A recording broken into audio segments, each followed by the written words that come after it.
If you want to move data from your USB flash drive to Samsung Galaxy A27 or from Samsung Galaxy A27 to your flash drive, once you connect your USB flash drive to your phone, then you should be able to open the My Files app, which is in the Samsung folder in App Drawer. Now over here you should be able to just simply search for whatever you want to transfer. And let's say I'm gonna go to images. I'm gonna try to transfer a couple of images first. And let's say I'm gonna select these files over here. Now I should be able to use the move option at the bottom of the screen, and since I'm transferring from my phone and I want to transfer to my flash drive, then in that case here at the top I need to find the USB storage, and then I need to decide where these selected files should be placed after transferring. So let's say I'm gonna go to this DCAM folder and I'm gonna move over here. And there we go.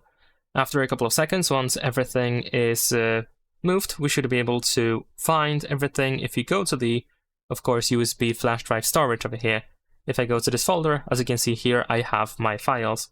And if I want to transfer anything from the flash drive to the phone, then I can do pretty much the same thing, although most likely you want to go to the USB storage first, which is here in the external storage section. And then the rest is almost the same. You just have to select whatever you want to transfer, choose move at the bottom, and this time we need to choose the internal storage. And then once again, you need to decide where those files you want them to be placed, and I'm gonna move them over here. And that's pretty much it. Leave a like and subscribe.